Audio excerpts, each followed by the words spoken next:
Good morning everyone, this side is Shalu from Raju Modern School. By taking the name of Almighty, I am going to start your second chapter of the grammar.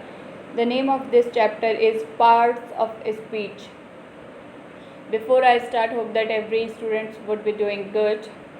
So what we are going to learn in this chapter, I think you might have heard about noun, pronoun, verb, adverb, adjective, preposition, conjunctions, interjections. What are these called? These there are eight kinds of parts in a speech. So these are called the parts of speech.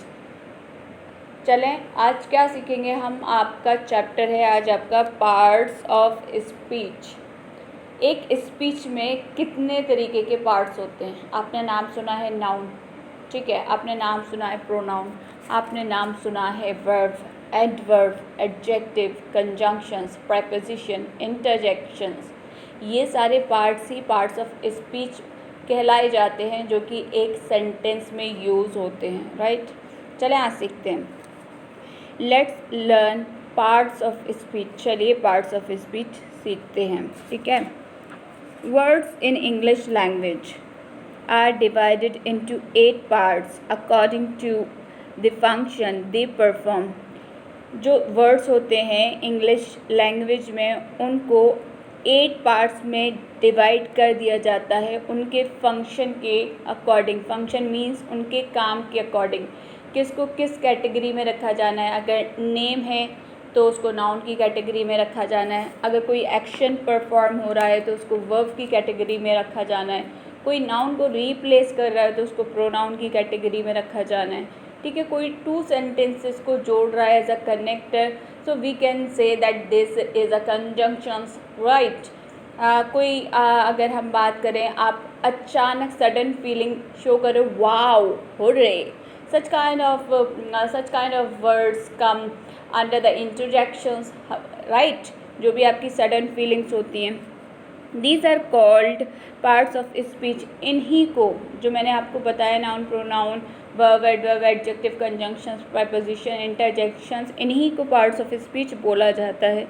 The different parts of speech explains, जो अलग अलग parts of speech होते हैं, speech में जो parts होते हैं, explain बताते हैं how a word is used in sentence, कि सेंटेंस में वो क्या रोल प्ले कर रहा है, वो जो पार्ट आ रहा है स्पीच का वो क्या रोल प्ले कर रहा है। चलो सीखते हैं, आगे देखते हैं। देखें, आपका ये चार्ट बना हुआ है पार्ट्स ऑफ स्पीच। सबसे पहले क्या आ रहा है? Noun, then pronoun, then verb, then adverb, adjective, moving conjunctions, prepositions, interjections. इन्हीं के बारे में आज हम पढ़ने जा रहे हैं। One by one we will learn, okay, we will learn, right. Moving to noun. Noun a noun is a word. Noun एक ऐसा शब्द होता है दैट इज़ यूज्ड, जिसका यूज़ किया जाता है to name a particular person, place, animal और thing, and also something which can only be thought of but can not be seen. For example, noun की डेफिनेशन आप चाइल्डहुड से सुनते हुए आ रहे हो। Noun is a name, person, place और things, right. सो या नाउन एक ऐसा शब्द होता है जिसको इस्तेमाल किया जाता है नाम के लिए, पर्टिकुलर पर्सन के, जगह के, जानवर के और चीज़ों के, और उनके लिए भी यूज़ किया जाता है जिनको आप देख नहीं सकते हो, सिर्फ सुन सकते हो और महसूस कर सकते हो। आपने नाउन के काइंड्स पढ़े होंगे। एब्स्ट्रैक्ट नाउन्स होते हैं, हैप्पीनेस, ठीक है, आपका हैप्पीनेस होता है, सैडनेस होता है, इनको महसूस किया जाता है, भाववाचक होते हैं, ठीक है, इनको देखा नहीं जा सकता है। तो उन सारी चीज़ों को नाउन बोला जाता है जिनका नाम होता है, राइट। आगे बढ़ते हैं। Netaji was a great Indian leader. Netaji को क्या हमने देखा है? नहीं, लेकिन इवन उनका नाम लिया जा रहा है ना। तो नेताजी क्या थे? Was a great Indian leader, एक बहुत अच्छे नेता थे। देखिए, लीडर भी आपका नाउन है और नेताजी भी आपका नाउन है, राइट। नेक्स्ट देखते हैं आपका Allahabad is also known as Prayag. Allahabad को प्रयाग के नाम से भी जाना जाता है। देखो, दोनों ही जगह के नाम है, इलाहाबाद भी जगह का नाम है और प्रयाग भी जगह का ही नाम है। पहले उसका क्या नाम था? इलाहाबाद, और अब क्या नाम है उसका? प्रयाग। तो दोनों ही जगह के नेम है ना। और हमने बोला कि किसी जगह का नाम आए, किसी आदमी का, किसी भी इंसान का नाम आए, चाहे बच्चा हो, चाहे यंगस्टर हो, चाहे कोई ओल्ड पर्सन हो, राइट। अभी देखते हैं थर्ड वाला, the earth revolves around the sun. Sun क्या है? चीज़ का नाम है ना, क्या चीज़ है, ठीक है। और अर्थ क्या है? पृथ्वी, ये भी नाम है, तो दोनों के दोनों नाउन हो गए, ठीक है। He loves his freedom. अब देखिए ये फ्रीडम, आज़ाद, वो अपनी आज़ादी से प्यार करता है। फ्रीडम क्या देखी जाती है? नहीं ना, तो still this is a noun. चलें, ये हो गया आपका नाउन का। अभी पढ़ते हैं pronoun. A pronoun is a word used in place of a noun. Pronoun क्या होता है? प्रोनाउन एक ऐसा शब्द होता है जिसका इस्तेमाल किया जाता है नाउन की जगह पर। जैसे अगर मैं बोलूँ नेताजी बहुत अच्छे लीडर थे, नेताजी ने बहुत अच्छा काम किया, नेताजी ने संघर्ष किया, तो अब मैं बार बार नेताजी नेताजी नेताजी बोल रही हूँ, तो ये लैंग्वेज में कहीं ना कहीं अफेक्ट कर रही है, एक अच्छा सा नई सेंस दे रही है। अगर मैं ये बोलूँ Netaji was a great leaders, he fought for freedom and he took lot of decision, तो ही नेताजी की जगह मैं रिप्लेस कर रही हूँ, so it sounds more better than Netaji Netaji Netaji, right. अगर मैं बार बार नेताजी बोलूँगी तो वो अच्छा सा नहीं लगता है। लैंग्वेज को ब्यूटीफुल बनाने के लिए हमें प्रोनाउन की ज़रूरत पड़ती है, right. There are different kinds of pronoun, कई तरीके के प्रोनाउंस हैं। Just like nouns, pronouns also have gender, have number and gender. तो नाउन इनके भी जेंडर होते हैं, जैसे लड़कियों के लिए शी बुलाया जाता है, लड़कों के लिए ही बुलाया जाता है, प्लूरल के लिए दे बुलाया जाता है, और नॉन लिविंग थिंग के लिए इट बुलाया जाता है, ठीक है। For example, I met Mother Teresa. Mother Teresa क्या है? एक लेडी का नेम है मदर टेरेसा, तो क्या हो गया? ये नाउन ही है। अब इनको रिप्लेस करेंगे, देखो मदर टेरेसा को रिप्लेस किया when she visited our school. मैंने मदर टेरेसा को जब देखा जब वो स्कूल आई थी, ठीक है। यहाँ क्या आ गया? शी किसको रिप्लेस किया? मदर टेरेसा को। और शी क्यों आया? जेंडर के अकॉर्डिंग आया, क्योंकि वो क्या थी? फीमेल थी, तो इसलिए शी आया। अगर यहीं कोई अगर मैन होता तो ही आ जाता, right. Gita, I had left my books here. कोई गीता से कह रहा है, गीता भी एक नेम है लड़की का, ठीक है। I had left my books here, मैंने अपनी बुक्स यहाँ छोड़ी थी। हैव यू सीन दैम, क्या तुमने उनको देखा है? अब देखो बुक्स, देखो कितने नाउन है, गीता नाउन, बुक्स नाउन। अब ये कह रहा है कि तुमने उनको देखा है, तो रिप्लेस किया। अभी हम इसमें किसकी बात कर रहे हैं? प्रोनाउन की।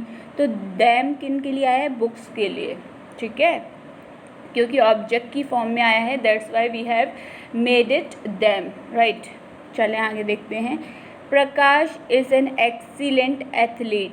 अब प्रकाश क्या है? नाउन है, क्योंकि नाउन होगा तभी तो हम रिप्लेस करेंगे ना प्रोनाउन को। Prakash is an excellent athlete, he won all rounder trophy. Prakash एक बहुत अच्छा एथलीट है। ही वॉन, अब ही किसके लिए आ रहा है? प्रकाश के लिए। यहाँ प्रकाश ना यूज़ करके हमने ही यूज़ कर दिया। He won the all rounder trophy, उसने ऑल राउंडर ट्रॉफी जीत ली, राइट। चलें moving to this one. This is a unique stone, ये बहुत अनोखा स्टोन है, बहुत यूनिक है। We brought it all the way from China, हम इसको चाइना से लेके आए। अब देखो ये कह रहे हैं स्टोन क्या है? Unique stone. We brought it, we क्या है? प्रोनाउन है, ठीक है। चलें आगे बढ़ते हैं। वर्ब पढ़ते हैं। A verb is a word that expresses an action. Verb एक ऐसा शब्द होता है जो एक्शन को दिखाता है। Action in the sense work, whatever work we do since morning to till night, सुबह से उठ के जो हम रात तक काम करते रहते हैं, that is called the action, right. जैसे कि वॉक है, ईट है, स्लीप है, lot of works are done by the person, right. और अ स्टेट ऑफ बीइंग, एक तो काम होते हैं वर्ब, और दूसरा होता है state of being. State of being क्या होती है?